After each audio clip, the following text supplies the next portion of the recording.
Christmas అంటే ఈ రోజులలో రంగురంగుల పండుగగా మారిపోయింది. క్రిస్మస్ అంటే వీధులలో నక్షత్రాలతో లైటింగ్స్, క్యారల్స్, కేక్ కటింగ్స్, ఇవే క్రిస్మస్ పండుగ అనే స్థితిలోనికి మనం వచ్చాము. కానీ 2000 సంవత్సరాల నాటి డిసెంబర్ క్రిస్మస్ అలా లేదు. అక్కడ అంతా చీకటి, నిశ్శబ్దం, నిడారంభత.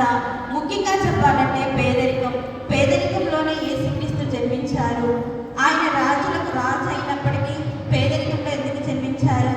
ఆయన తగ్గించుకున్న విధానం మొదట్లోనే మనకు అర్థమవుతుంది.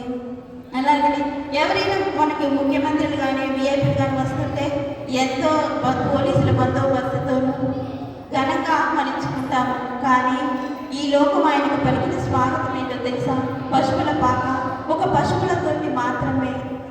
దేవుడు రాజు కదా, పశువుల పాకనే ఎందుకు జన్మించారు అంటే ఆయన తగ్గించుకున్న విధానంలోనే మనకు తెలుస్తుంది క్రిస్మస్ అంటే.